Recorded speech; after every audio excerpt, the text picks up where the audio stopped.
My dear God's loving people, we are on the last day of this year 2023. Let's thank God for all the blessings and favors that we have received from Him. This day has to be a day of thanksgiving to God first and also to people who have been of great help to us, especially those who have been there for us in difficult moments. So reflect today and count your blessings and thank God. Today is also the first Sunday after the feast of Christmas. And on this day every year we celebrate the feast of the Holy Family of Nazareth. This calls us to celebrate the togetherness of our own families. Therefore it is very, very important to reflect and see how our family life has been. Has it been according to the design of God, or has it been according to the design of this materialistic world? This Sunday provides us with optional readings, and therefore I choose to take those optional readings, the first as well as the second reading. The first reading is taken from the book of Genesis, and the second is from the letter to the Hebrews. Both these readings deal with the person of Abraham.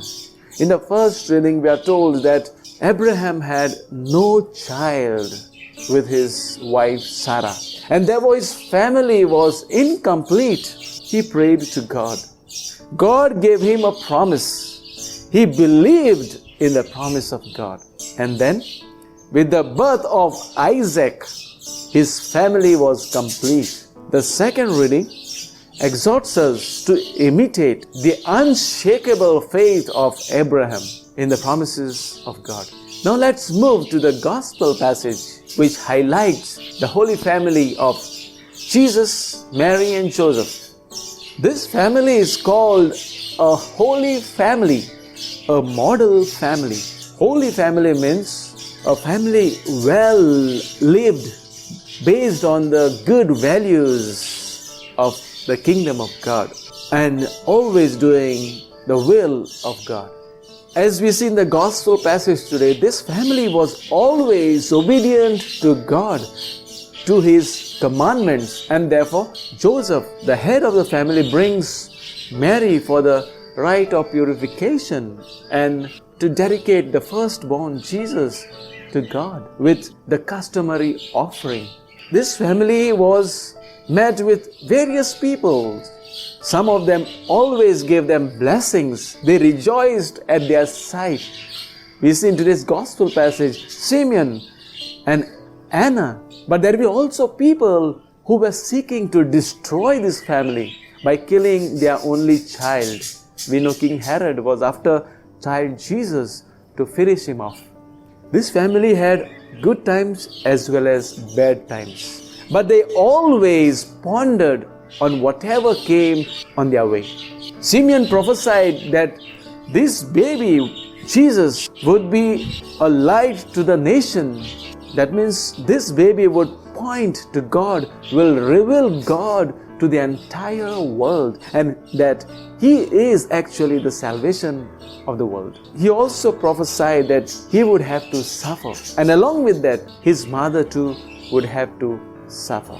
All these things were raised to God by this family by pondering upon them, always trusting in God and seeking His will.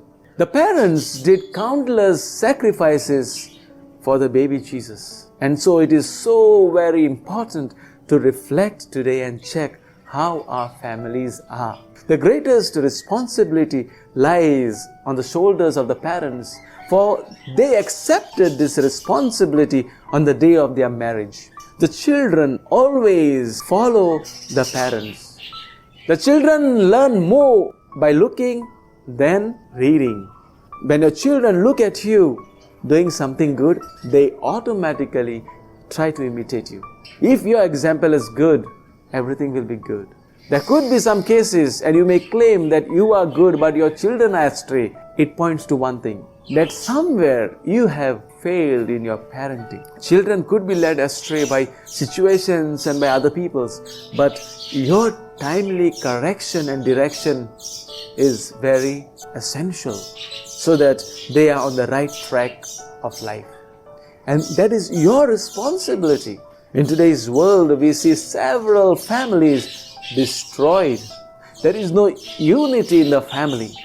Therefore, togetherness of you is very, very important. Now for the children, whether you are young or grown up, you are called to be like Jesus Christ, who has always been an obedient child to his father and mother.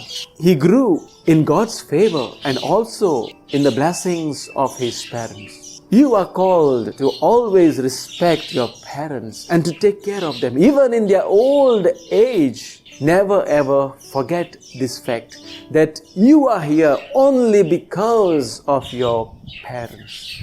Therefore, never leave them, never abandon them. Love them, take care of them. Joseph, Mary and Jesus are inseparable when it comes to love of one another. You call on Mary, she will never come alone, but will come always with Jesus and Joseph, continuously interceding for you. So my dear God's people, let's honor this family by living our life based on the values that they lived. I wish you happy feast, and I thank you for all your support for me throughout this passing year. May God bless your families.